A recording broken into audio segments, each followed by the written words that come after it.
కృత్రిమమైనటువంటి డిమాండ్ని సృష్టిస్తూ ఉన్నారు. ప్రజల్లో భయాందోళనలు రేకెత్తిస్తూ ఇది. అండ్ ఈ మాట నేను ఎందుకు చెప్తున్నాను అని అంటే దీని ఒక నేపథ్యం ఉంది దాన్ని. ఇప్పుడు యాక్చువల్గా భారతదేశానికి పెట్రోల్ కొరత లేదు ప్రస్తుతానికి. కానీ నేను ఇందాక వచ్చేటప్పుడు చూస్తే మొత్తం పెట్రోల్ బంకులన్నీ ఫుల్ నిండిపోయి ఉన్నాయి. కొన్ని పెట్రోల్ బంకులు మూసేస్తున్నాయి.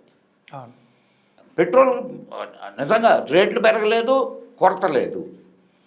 ఈ కృత్రిమమైనటువంటి డిమాండ్ని ప్రజల్లోకి తీసుకెళ్ళి దాన్ని చేయడం అనేది కరెక్ట్ అంటారా?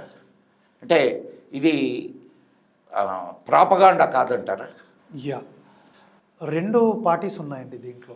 ఒక పార్టీ ఏంటంటే వ్యాపారం చేసేవాడు ఎలా అంటే ఏదైనా ఇష్యూ వచ్చినప్పుడు ఆర్టిఫిషియల్ కొరతని క్రియేట్ చేసి తద్వారా దాని రేటుని పెంచి డబ్బులు ఎక్కువ సంపాదించడము, లేదంటే తను డైరెక్ట్ అమ్మక మధ్యలో ఒక బ్రోకర్ ద్వారా అమ్మడము, అలా చేయడం ద్వారా వీళ్ళు డబ్బులు సంపాదిస్తారు. ఇది ఒక కేటగిరీ. ఇక రెండో కేటగిరీ వచ్చి పొలిటికల్ ఇష్యూస్. సో బీజేపీ ప్రభుత్వం అధికారంలో ఉంది. సో దాన్ని తక్కువ చేయడానికి పొలిటికల్ పార్టీలు ఆడే నాటకం ఒకటి ఉంటుంది. సో వాళ్ళు జనరల్గా ఏం చేస్తారంటే అధికారంలో ఉన్న పార్టీని ఏదో రకంగా తక్కువ చేసి చూద్దామని ప్రాపగాండా చేస్తారు. ప్రాపగండా అనుకోండి, పొలిటిక్స్.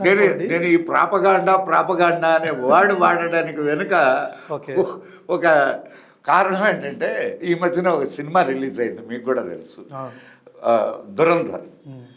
ఈ దురంధర్ సినిమా ప్రాపగాండా సినిమా అని చాలామంది కోడే కూస్తున్నారు.